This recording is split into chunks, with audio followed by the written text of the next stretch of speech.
Hey Grant, hey Allison, how are you?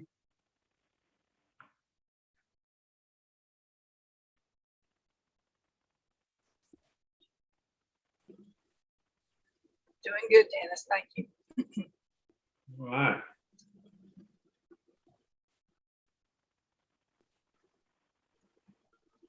We have a rainy day here. What's it like where you are? It's I'm up in Virginia Beach. It's rainy, cold. Oh, it's supposed to be a beach, right? What's going on? Right. Somebody didn't get the right memo. That's right.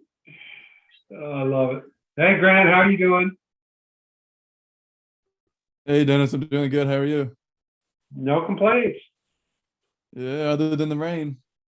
Is it raining in Greenville? It is cold and rainy. Oh yeah. Yeah, the horses keep going in and out of the barn. They have their own little chute they get to go in and out as they like, and it seems like they're going back and forth all day long. Normally they go one place or the other, usually out in the pasture. But I think the rain must pick up and they go in, and then the rain stops and they go out. I guess I don't know. Yeah, exactly. I don't know what they're doing. Yeah. So, how's class? You're done with class for this semester, aren't you, Grant? Not quite yet. So we have today and tomorrow, and then we have break for a couple days for Thanksgiving, and then the whole of next week, and then finals after that. Okay, I didn't realize there was a whole lot. I thought the finals was that. I can never keep up with your all schedule. Yeah, and it got messed up last year because of COVID and everything was online. So we didn't have like a fall break or anything like that, and it got all messed up. But I think it's kind of back to normal now. I was going to ask you, do you pretty much feel like it's back to normal? Yeah, all of my classes that were supposed to be in person were in person, so that was good. And I mean, other than having to wear masks and stuff like indoors, which Yeah. I don't really mind, but other than that, everything's kind of normal. Oh, good. Yeah. Hey, Amanda, how are you? Fine. How you doing? We're good. Hope you are, Dennis. Yeah. Doing Hey there, good. how's everybody doing? Great. We're not doing as good as you, I don't think. Good to see you, Amanda. I don't know. I was given a blood transfusion to an alpaca day before yesterday, and it's raining, and so life's Yeah. always interesting. Yeah. Well, you sound enthusiastic. I'll give you that. Well, good. It's a way to go through life, you know. People always wonder what the hell you know that they don't know. That's a good little tactic to keep people back on their heels a little bit. So, okay. Well, I know some others are going to be joining us. I want to tell you that I had a really good conversation with Talk Shop Live founder today, and I think we're going to be able to work something out with them. And they have some features that I think are going to really be beneficial to our group. One, they are not concentrated on young people. They have a pretty wide group of audience. If you go to their website, you'll see that they have a lot of celebrities that use their platform, like Oprah and Garth Brooks and people like that. So they attract a pretty big audience, it seems like. And the other thing I really like that they do, they keep all the shows, all of the past shows on the site where people can continue to buy stuff. So it's not just during the live. And in fact, they said that more than 50% of their sales come from the recorded shows. People can't always make a show, but if they're able to buy stuff, they will. And so I thought that was really cool. So anyway, we'll see what happens. I know Sana just got here and Annette also. So just to repeat that for Sana and Annette, I did have a really good conversation with the founder, actually co-founder of Talk Shop Live, and I think there's some real opportunity for our group with them. As I said just a second ago, their audience is not as young as Pop Shop. They're not mostly under 30, which they are in Pop Shop Live. So I think that's good for our group. And also they allow the recorded show to stay up so that people can continue to buy after the show. And in fact, they see 50% of their sales take place from the recorded shows after the live event. So I think that's pretty cool. So we'll see where that takes us. But initially, it looks very promising to me. I already created an account with them. Okay. But what you just said about posting the shows that people can access later on, I noticed that they had videos, and I just wasn't sure because Pop Shop Live was my very first exposure to this, so I wasn't sure what their format was. But it makes sense what you're saying, and I think that's definitely an advantage. Yeah, the thing that I want to do, I asked them if we could have, like we had with Shop Rural Day, we had a location space, which is good for if you're going to be driving traffic to a particular location. Instead of trying to drive traffic to each individual show, it's better to have an aggregation, but everybody can go individually also, so you can do both. And they at least verbally agreed that they would let me do, I called it the Rural Holiday Market. So it would be a place, it wouldn't be like a day like we tried to do. It would be over a longer period of time, and you could, you don't have to bunch up and all go live at the same time.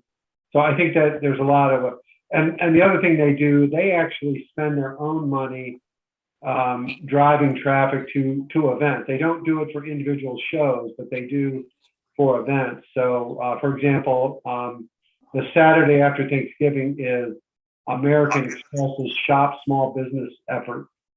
So they're having that also, and they're going to spend money to drive people to that event. So I think some of us could be participating in that. So anyway, I'm going to we'll have a connection once I get the data from these folks as to what's involved. I have not, as far as Pop Shop Live goes, I still have not received any information from them as to statistics, or they keep claiming I'm going to get it the next day, and it hasn't come.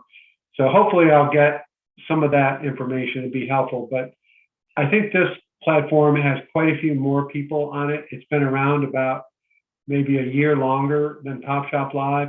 And because of their celebrities, they have a lot of people on their platform, a lot of people. And I like that. I think that'll help us. And so we'll see. But so anybody have any thoughts or questions on that at this point? Okay. All right. Today we're gonna finish up with the Get More Done section. The one we're going to start with today is really oriented toward, I don't know if this happens to any of you, but you just feel like you're always working and you never get away from it, and just like, oh God, I forgot to do this, or I forgot to do that. So you're left with a lot of anxiety, and you're afraid you left something undone. So this first video is specifically on that subject, and it has some tips on how to avoid that kind of thing. So let's see if we can do it here.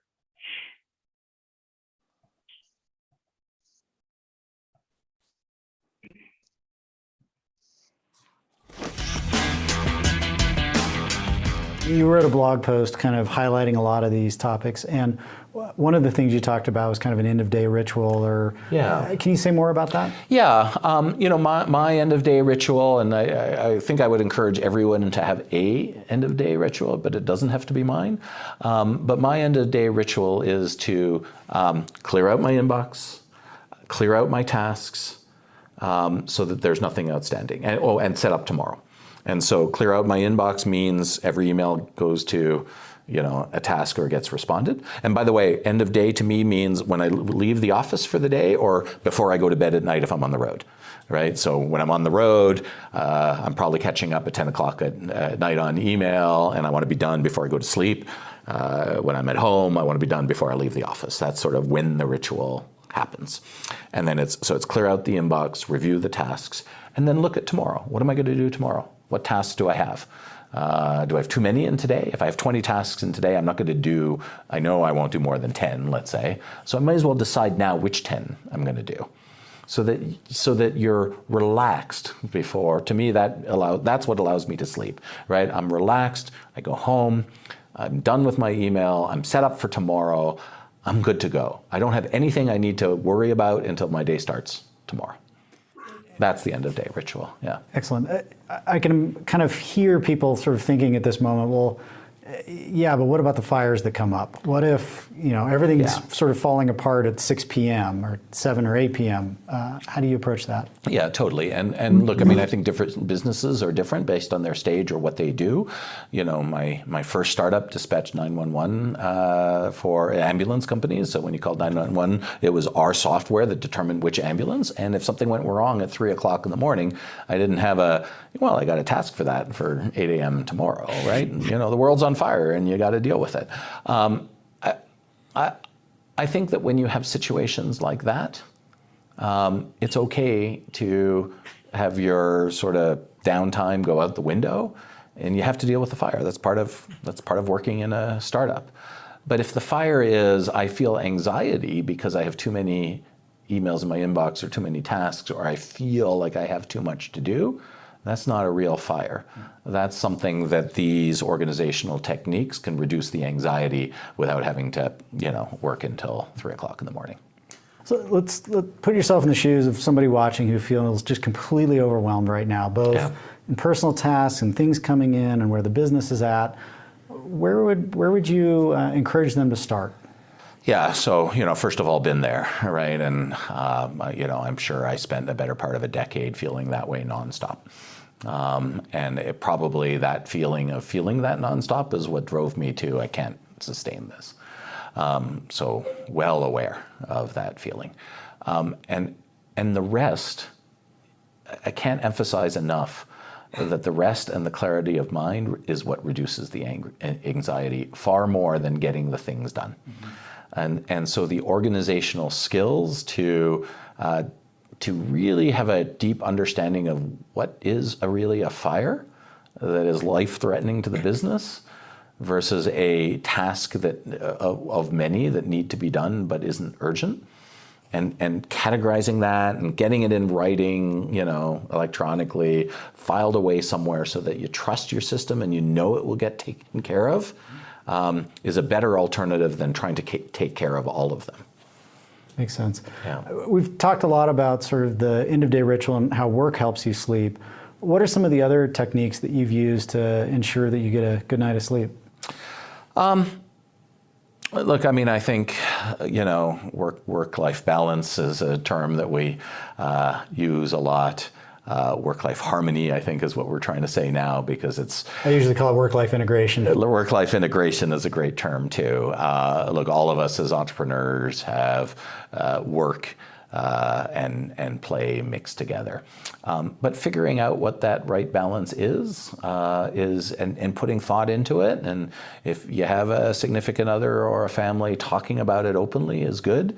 The things I've done there are, we talked earlier about the vacations off the grid. That is important. Decide, is Saturday off the grid? Mm-hmm. Is Sunday off the grid? My personal rule is I try to be present with my family and on evenings and weekends. But if they're watching HGTV, that's license for me to catch up on a few things. And so it means that I'm not off the grid all weekend. I'll check in a few times and clear some things out. That works for me at the stage of life that I am. But when I had little kids, I didn't have that luxury. And so these things sort of evolve over time. And thinking through that is the other thing that maybe creates some peace in your life that allows you to sleep better, think more sharply, and get more done. And I am constantly amazed. If you haven't taken a vacation off the grid, I strongly, strongly recommend it, because I find that I come back and I make better decisions. The clarity of thought I have from the rest is liberating and lasts the rest of the year. And if I don't do it once a year, I can feel that I need that vacation. And part of that, I have the same thing in a micro way every day, in that this method of sort of clearing out my inbox once a day so that I know that every email that has come to me in the last 24 hours has been responded to. Every task that I have at the end of the day, I'll say, yep, I didn't get to that, but that's okay. I'll do that one tomorrow, or that one next week, or, oh my God, I got to do that one, so I'll do it right now. The knowing that there's nothing outstanding in my email or my tasks allows me to sleep so much better. Earlier in my life, I used to worry about work. I'd think about things. I wouldn't have restful sleep. Now I sleep 9 hours every single night, 10 hours on weekends. If there was an Olympic sport for sleeping, I think I could get at least a silver medal on that one. And that too allows for better decision makings. And all my life, I have people that say, "What? You sleep 9 hours a night, David? How do you get so much done?" And I just think that when the email pops into my inbox, I know how to answer it better than if I had been up half the night tossing and turning and worrying about it. And getting all of those thoughts out of my head and out of my inbox and out of my task list and categorized in the right way gives me that peace of mind. Yeah, makes sense.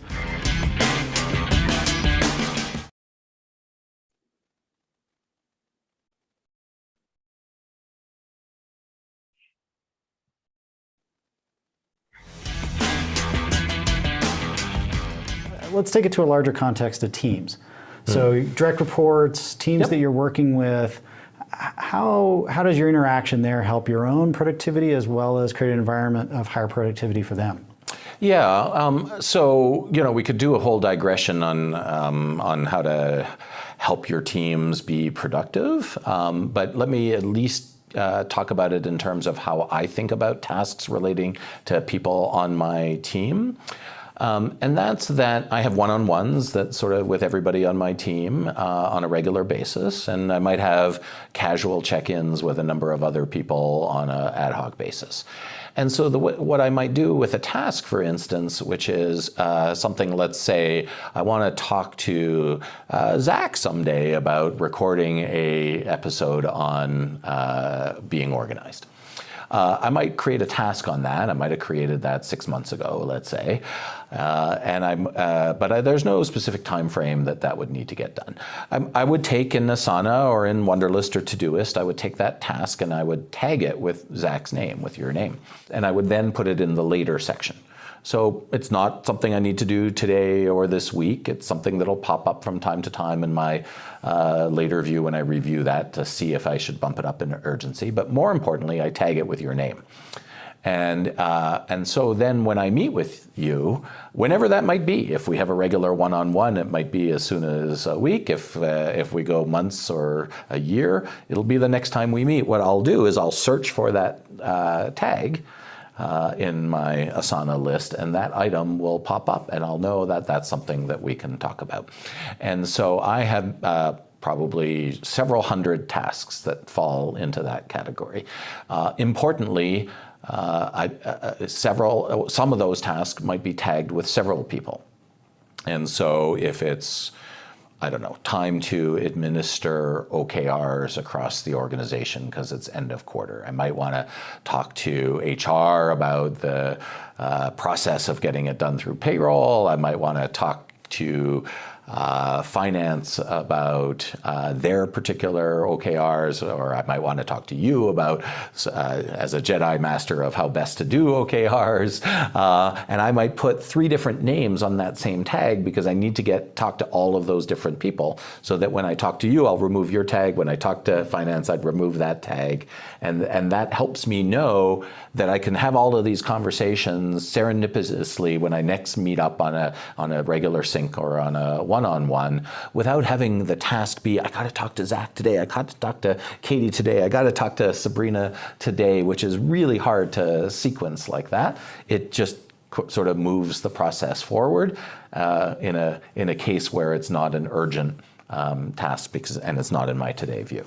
Does that? Yeah, Does that make sense? helps. Yeah. And as you think about delegating tasks, let's say something comes up, and because I imagine a lot of stuff that comes in your inbox, a lot of your tasks can be delegated. Yeah.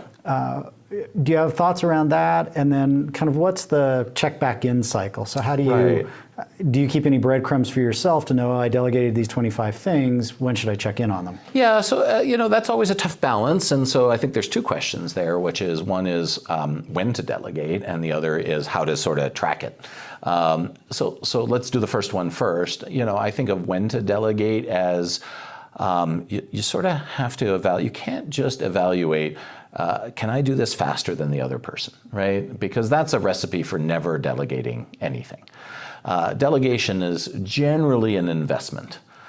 Even if you're delegating booking your airline travel to somebody, the first time you do it, you have to give them your login or your frequent flyer number or your seating preference or your airline preference or what time you like to fly or whatever, right? And so it would have probably faster to log into Kayak and do it yourself. But if you're going to do that a lot, if you have an assistant that helps you do that, if you're going to do that a lot, it's an investment in terms of teaching them something so that later it saves you time. But I think that's the obvious part of delegating and deciding on the investment. But the other factor is, what does it do for the person that's on your team in terms of their learning, right? My booking travel, probably not a whole lot. That's probably not the most fun part of their job, right? But if you're helping them get into a new activity, they want to learn how to work with customers more, or they want to learn more about product, or they want to learn more about marketing or whatever, to delegate something within their area of interest is actually a professional development experience and is worth it from a employee development standpoint and should be considered in the decision on whether you delegate or not. So that's maybe some ideas on if to delegate. Then the question on when you delegate, what do you track? Well, in most to-do lists, Asana, Wunderlist, Todoist, you can assign the task to somebody. And that's a perfectly good way. I would have a conversation with the other person. Are they using the same tool as you? Does that work? Try a few out in test mode to make sure you sort of have the rhythm of it, and you can assign it to them. And then I think of it as in one of a couple of ways. One is there are tasks that you delegate that you want to know the result of, and there are tasks that you delegate that you don't need to know the result of. And maybe you don't need the result because it's not something that is sort of risen to the level of your radar, right? It's sort of, I hope that gets done, but if it doesn't, it doesn't. But it also depends on your trust in the person that you're delegating to. If they're the kind of person that always gets everything done and never drops a single ball, you're not going to feel as compelled to leave the breadcrumbs as you describe. But to me, the breadcrumbs, when necessary, and so both those things have to be true, right? You have to, or false, right? You have to maybe not be 100% sure that it's going to happen and it has to rise to the level that you care about it. If those things are the case, then you create a task to check in with that person by the end of some period. So you want to be sure it's, they told you it's going to be done in a week, maybe give them 2 if you're okay with that, and set yourself a reminder to check in to see if it was done at that point. And for those maybe on your team where you're trying to instill some of these techniques, and they just hate structure, they resent any form of organization like this, what are your recommendations? Yeah, great question. From a management perspective, I strongly believe that everybody is different. I like to emphasize in this talk that organizational skills, again, I'll say it again, didn't come naturally to me, and it's not that it's me. People say to me all the time, I'll never be as organized as you, and to that I say, I would have said the same thing 10 years ago. But I do think it's important to recognize that not everybody is the same, and people, need to operate in their way. I think that if there's somebody that's on your team that works for you, let's say your CFO, that needs to get the financial results to the board on a quarterly basis, I think it's a reasonable expectation that they will get that done. And if they're not getting that done on a regular basis, it's okay to sit down and sort of say, what's up? From a management standpoint, this is a really important part of your function, and you're not getting it done. And so I'd really like to understand why. And bear with me as we sort of rebuild that trust, as I need a mechanism to sort of make sure.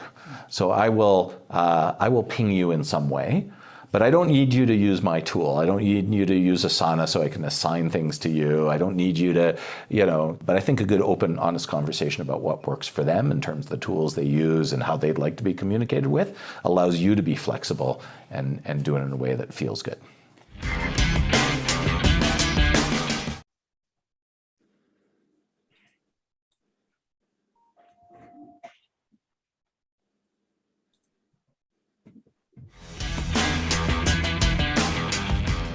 How do you think about, when does that transition make sense to bring somebody on, some kind of assistant or someone to help kind of keep your world in order with you? Yeah, I mean, sooner is probably better than later.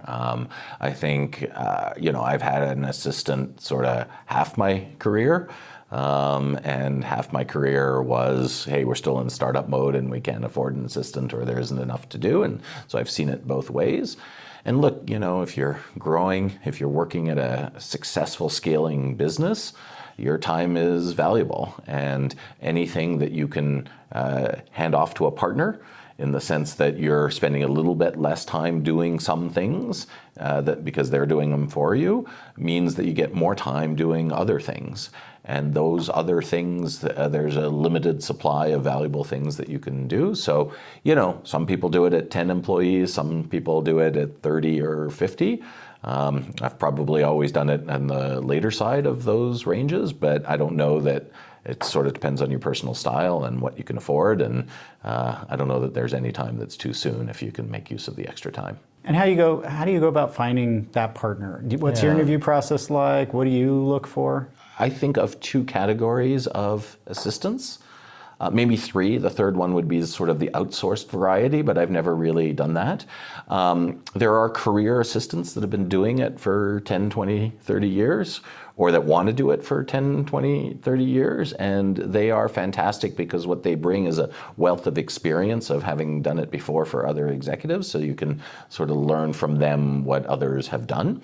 And then the other model is sort of, freshly graduated students, in our case, associates that have been through the Techstars program that are just, really smart people that understand the startup ecosystem and understand the world that we live in, and they may not want to do it forever, but it's a really valuable experience for them while they're doing it, and at the same time you're getting somebody who's sort of built for the kind of business that we're doing. And I prefer the latter, but I think any of those three can work.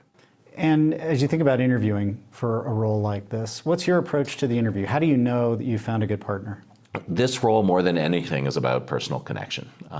Look, I mean, you have to have organizational skills, right? And so, you have to test for that in some way, and you can sort of ask them how they run their lives, pay their bills, do they use tasks? And I think if you get into that, or either at their current role or even in their personal life and how they organize, you can quickly see if it's the kind of person that is organized or not. And so that's sort of table stakes baseline. You have to have that. But the key thing in interviewing is the personal connection, because this is somebody that you're going to work with closely every day for, hopefully years to come. And to some extent, you have to like each other and you have to enjoy working together. And if you don't have that, then it's not going to be worth it, right? Because you're just not going to take the extra time to explain something to them.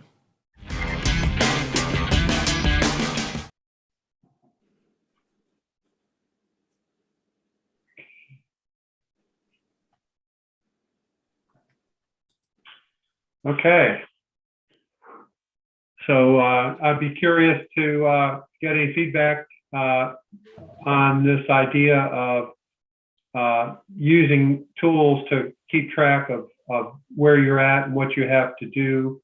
And particularly if you're working with another person like an assistant or another employee, curious to see what folks think.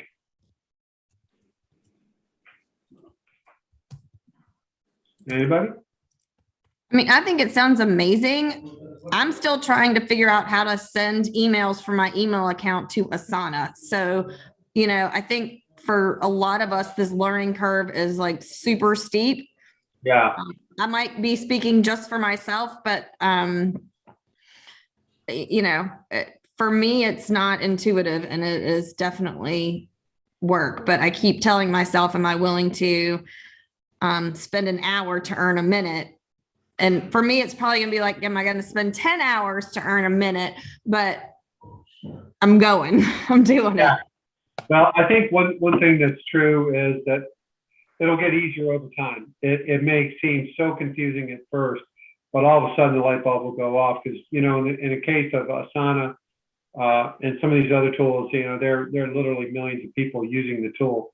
So I think somewhere on the learning curve, the aha moment will appear, and hopefully it'll be a little less of a struggle. But I'm glad you're looking at the upside. That's good. Anyone else? Any thoughts on that? Okay. I'll just say to kind of go off of what Amanda said, that I just feel a little bit overwhelmed. I mean, I do have tasks that I need to organize, and I just need to be better at it. But just a thought of researching or going and finding a new, like using a tool to do that, it's just a little overwhelming. I'm sure, I know it's worth it in the end, obviously. But what I do today is I do Excel files. That's what I've used always. And I use sticky notes. There's an app. It's not an app. It is an app. It's like a desktop app. Do you guys know about those sticky note things that just pop up on your desktop? So every morning I just go off of the tasks that I need to do for that day. And I would manually and physically cross them off. And that's kind of like that reward mechanism for me. So that's what I do. But yeah, I'm sure if I have the time to learn a new tool, it'll be worth it.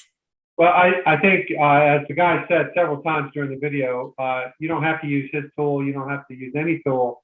It's however you like to work. And what you just described, Sana, it really is like you were using Asana or some other tool. It's a deliberative process. You've got it.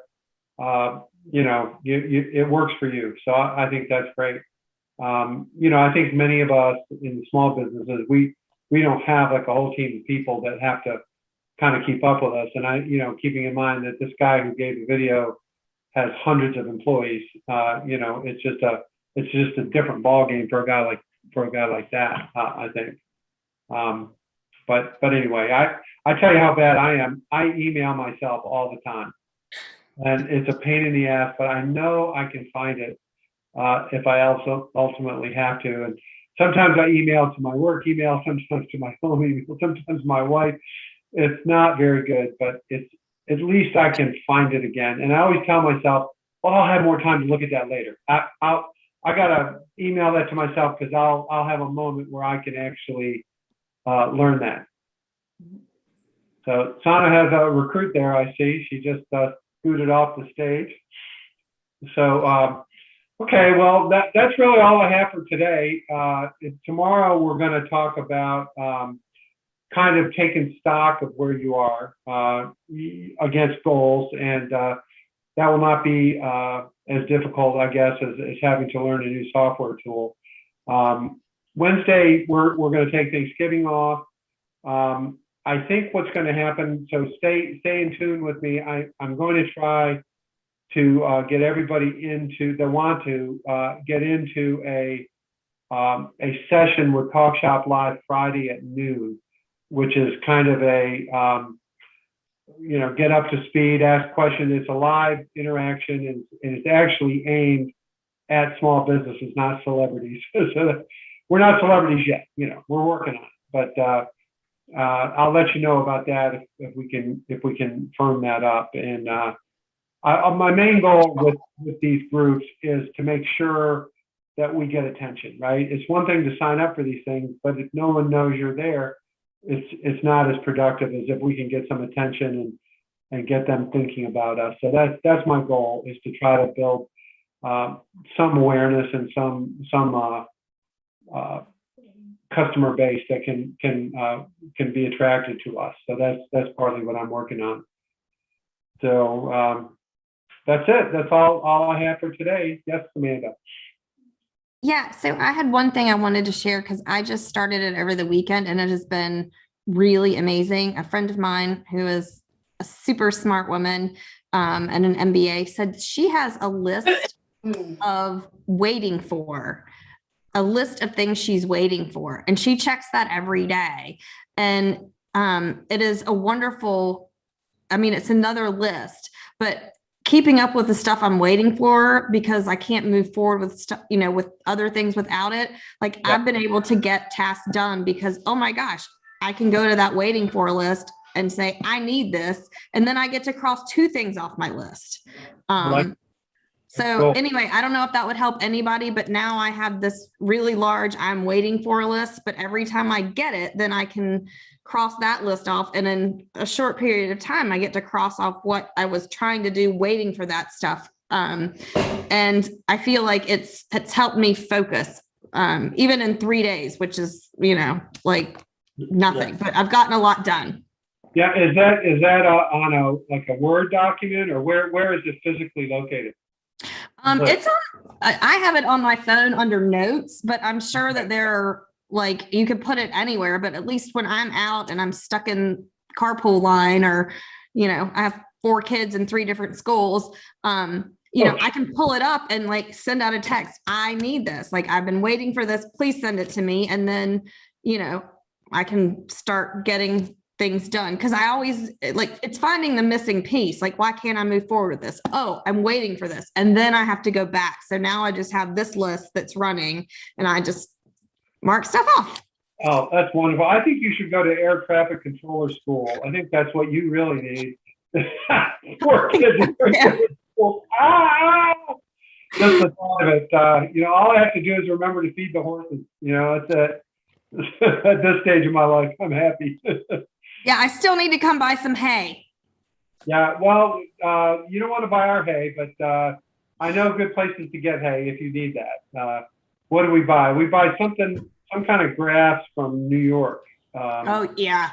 Orchard grass, I think it's called, or something like that. Yeah, for like $17 a bale.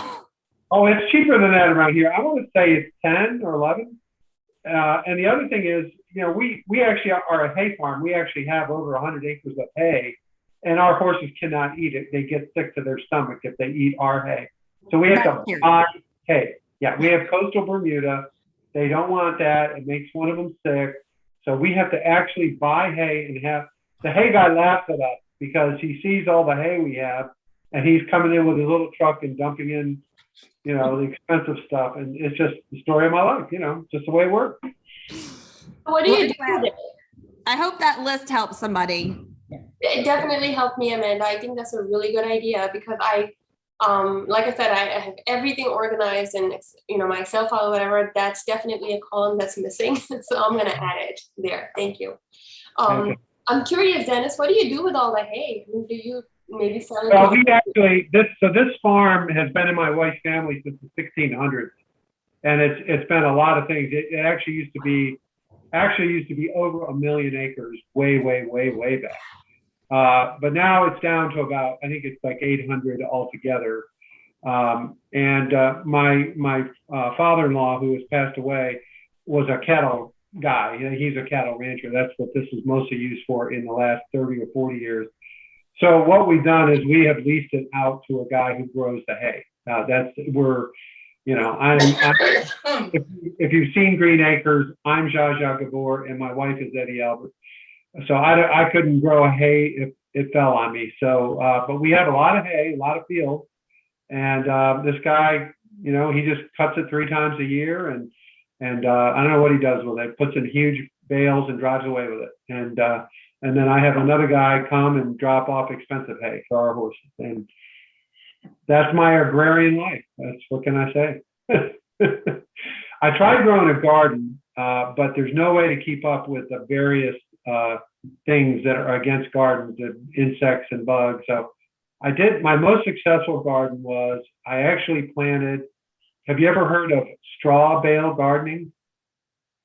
So that was huge success. What was great about it is all these so-called experts in my family had never heard about it, and they were intimidated by my success. So I had stuff growing everywhere because what happens is the straw bales get warm. And they actually start to generate heat internally. So I extended the growing season by a month. I was able to plant much earlier, and the stuff grew like crazy. And I had hay bales down our driveway and stuff growing. It looked like a jungle. So that's been my only successful farming, was my bales of straw and hay that grew tomatoes and stuff like that. So that's it. That's all I got. All right, we'll see you all tomorrow, okay? Take care.